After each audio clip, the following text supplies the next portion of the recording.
বৃহত্তৰ পুৰণা সাপেখাতিত বসন্ত উৎসৱ।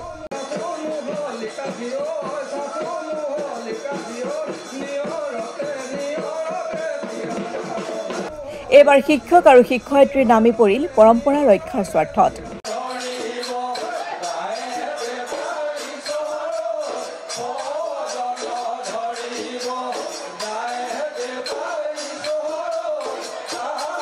বিহু মঞ্চ উদ্বোধন কৰে বিশিষ্ট সমাজসেৱক ডক্টৰ প্ৰকাশ বৰগোহাঁই।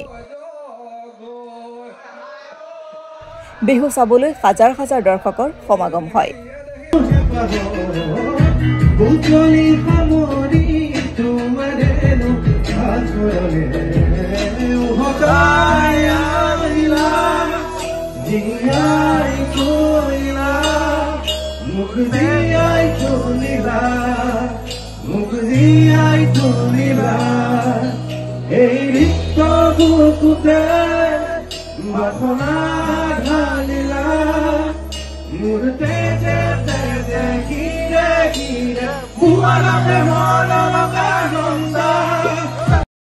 সাপেখাতি চাৰিআলি মজলীয়া বিদ্যালয়ৰ খেলপথাৰত এদিনীয়া দিনজোৰা কাৰ্যসূচীৰে অনুষ্ঠিত হয় বসন্ত উৎসৱ। বৃহত্তৰ পুৰণা সাপেখাতি উদ্যমী যুৱ সমাজ আৰু সাপেখাতি চাৰিআলিৰ সমূহ স্থায়ী ব্যৱসায়ীৰ উদ্যোগত তথা স্থানীয় ৰাইজৰ সহযোগত দেওবাৰে এই বসন্ত উৎসৱ উদযাপন কৰা হয়।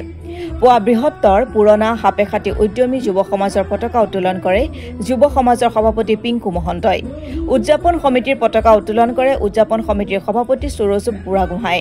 ইয়াৰ পাছতেই স্মৃতি তৰ্পণ কণী যুঁজ অনুষ্ঠিত হয়। ইয়াৰ পাছতেই বিহু মঞ্চ উদ্বোধন কৰে বিশিষ্ট সমাজসেৱক ডক্টৰ প্ৰকাশ বৰগোহাঁই।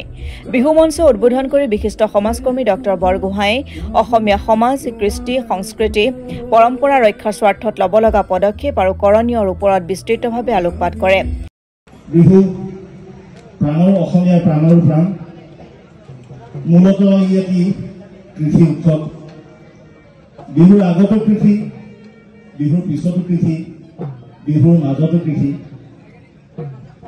কৃষিৰ সৈতে ইয়াৰ মূল দৰ্শন জড়িত হৈ আছে। কৃষি কৰ্মলৈ মূল কৃষি কৰ্মলৈ যোৱাৰ আগে আমাৰ ৰঙালী বিহু বা বহাগ বিহু। ধান লগোৱাৰ মাজতেই যেতিয়া ধানে কেৰলি হয়, ধান ওলাবলৈ আৰম্ভ কৰে, পোক পতংগই যেতিয়া ধানক আক্ৰমণ কৰে, তেতিয়া আমি পথাৰত চাকি দিওঁ। সেই সময়ত উদযাপিত হয় কাতি বিহু। আৰু ধান যেতিয়া আমি চপাওঁ, শস্য চপাওঁ, লগে ভাগে মিলি ৰাইজে এসাঁজ খোৱাৰ উৎসৱ হৈছে ভোগালী। গতিকে বিহুৰ আগত, মাজত, পাছত কেৱল কৃষি কৰ্ম আছে। কৃষি বাতি বিহু কেতিয়াও হ'ব নোৱাৰে। কিন্তু আজিকালি তাৰ কিছু তাৰতম্য হৈছে। কৃষকৰ পৰা, কৃষি পথাৰৰ পৰা বিহু মঞ্চলৈ গৈছে বা অন্যান্য দিশত কিছু উল্লেখনীয় পৰিৱৰ্তন আহিছে। এটা সময়ত কৃষি পথাৰতে আচলতে বিহু উদযাপন কৰা হৈছিল। ডেকা গাভৰুৱে প্ৰাণ ঢালি নাচিছিল আৰু সেই উৰ্বৰা শক্তি সম্পন্ন সফল ডেকা গাভৰু প্ৰাণ চঞ্চল নাচ দিয়া সেই পথাৰখনত কৃষকে শস্য বৃদ্ধি হ'ব বুলি এটা লোকবিশ্বাস আছে। যিহেতু এই ডেকা গাভৰু বয়সত মানুহৰ সন্তান প্ৰসৱ কৰাৰ, সন্তান জন্ম দিয়াৰ বা উৰ্বৰা শক্তি শ্ৰেষ্ঠতম পৰ্যায়ত থাকে, তেনেখন ডেকা গাভৰুৱে নাচিলে শস্য পথাৰটো, কৃষি কৰ্মৰ এই শস্য পথাৰটো ফচল দুগুণ হ'ব বুলি সকলোৱে বিশ্বাস কৰিছিলে। গতিকে বিহুৰ তাৎপৰ্য আৰু দৰ্শন বুলি ক'বলৈ গ'লে ই মূল কথা। এতিয়া আমাৰ এই বিহুখনি এদিনীয়াকৈ আপোনালোকে উদযাপন কৰিব লৈছে। খুব এটা ভাল কথা, এটা প্ৰশংসনীয় কথা হৈছে বুলি মই ভাবো। এতিয়া অসমৰ চুকে কোণে বিহুক লৈ কম্পিটিশ্যন হৈছে, প্ৰতিযোগিতা হৈছে, পেণ্ডেলৰ কম্পিটিশ্যন হৈছে সংস্কৃতি ৰক্ষাৰ্থে বিহু প্ৰদৰ্শনীমূলক বা অন্যান্য নৃত্য গীত মাতেৰে খোলা মনেৰে আৰু সৰ্বস্তৰ ৰাইজে যদি খেতিয়ক শ্ৰমিক কৃষক সকলোৱে অহাৰ যদি সুযোগ পায় চুকে কোণে যদি উদযাপিত হয় মই ভাবোঁ আমাৰ সংস্কৃতি ৰক্ষা কৰিব কাৰণ ডাঙৰ ডাঙৰ মঞ্চত আমাৰ সকলো ৰাইজে গৈ মঞ্চত ঠাই উলিয়াব কেতিয়াও নোৱাৰে সৰু সৰু শিল্পী সৰু সৰু মানে যিখিনি নিউ কামাৰ আছে নতুনকৈ উঠি অহা তেখেতলোকে ডাঙৰ মঞ্চত কেতিয়াও স্থান নাপায় ইয়াৰ পিছতে বিহু প্ৰদৰ্শন কৰা হয় নিশা সাংস্কৃতিক সন্ধিয়া উদ্বোধন কৰে প্ৰাক্তন সাংসদ তথা অসম ঔদ্যোগিক উন্নয়ন নিগমৰ অধ্যক্ষ তপন কুমাৰ গগৈ শিক্ষক ঢুলীয়া নাচনী শিক্ষয়িত্ৰীয়ে বিহু প্ৰদৰ্শন কৰে শিক্ষক আৰু শিক্ষয়িত্ৰীৰ নামে পৰিল পৰম্পৰা ৰক্ষাৰ স্বাৰ্থত বসন্ত উৎসৱত চৰাইদেউ জিলা প্ৰাথমিক শিক্ষক সন্মিলনীৰ 50 বছৰ ঊৰ্ধৰ শিক্ষক শিক্ষয়িত্ৰীয়ে পুৰণিকলীয়া বিহু প্ৰদৰ্শন কৰি সকলোৰে দৃষ্টি আকৰ্ষণ কৰে পৰম্পৰা ৰক্ষাৰ স্বাৰ্থত শিক্ষক শিক্ষয়িত্ৰীসকলে পুৰণিকলীয়া বিহু প্ৰদৰ্শন কৰে উল্লেখ্য যে এই পুৰণিকলীয়া বিহু চাবলৈ হাজাৰ হাজাৰ দৰ্শকে ভিৰ কৰাও পৰিলক্ষিত হ'ল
নিশা বিভিন্ন শিল্পীয়ে গীত পৰিৱেশন কৰে বিহু মঞ্চত হাজাৰ হাজাৰ দৰ্শকৰ সমাগম হয় আমন্ত্ৰিত শিল্পী হিচাপে গীত পৰিৱেশন কৰে উত্তৰ গুৱাহাটী মহাবিদ্যালয়ৰ সহকাৰী অধ্যাপক তথা উদীয়মান কণ্ঠশিল্পী নেপু ৰঞ্জন হাজৰিকাই নেপু ৰঞ্জন হাজৰিকাৰ গীতে সকলোৰে মন মোহিবলৈ সক্ষম হয়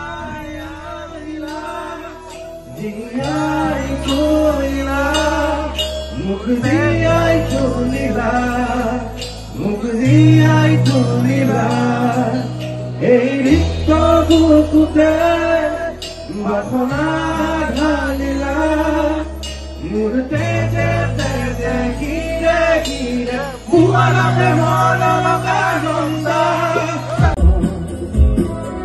তুমি যে মোৰ শুকান নিয়ৰে চেঁচা তোৰ নবী মহা ৰদৰে মোৰ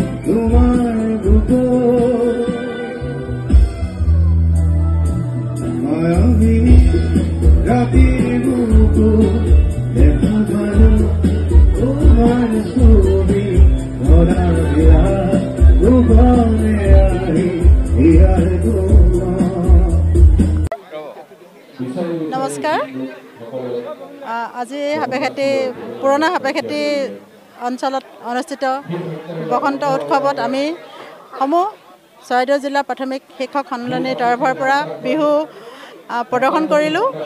ইয়াতে আমি আমাৰ শিক্ষকসকল একগোট হৈ আমি আমাৰ যি বাপতিসাহোন ৰঙালী বিহুটো তাক প্ৰদৰ্শন কৰিলোঁ, যাতে আমাৰ পুৰণা যি বিহু তাক আমি নতুন প্ৰজন্মৰ আগলৈ আগবঢ়াই দিছোঁ আৰু লগতে উঠি অহা প্ৰজন্মই যাতে এই কৃষ্টি সংস্কৃতি জীয়াই ৰখাত আগ্ৰহী হয় তাৰ কাৰণেও আমি আজি এই পদক্ষেপ গ্ৰহণ কৰি ৰাইজৰ আগত প্ৰদৰ্শন কৰিলোঁ। ধন্যবাদ।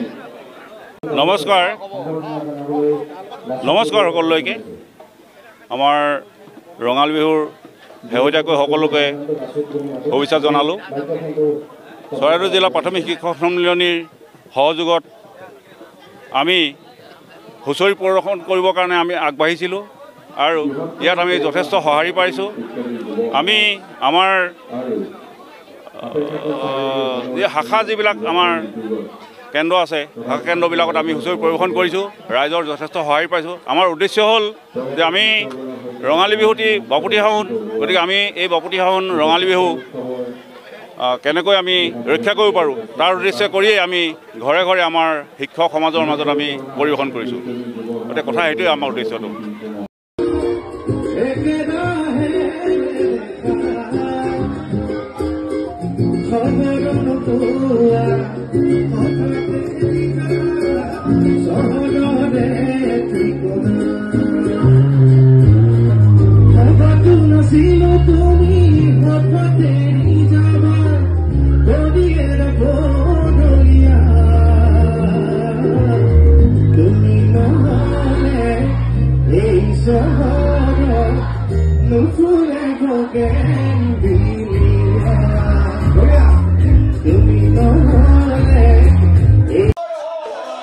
হাপেখাতিৰ পৰা ৰাজীৱ কলিতা ৰিপৰ্ট অসম টুডে।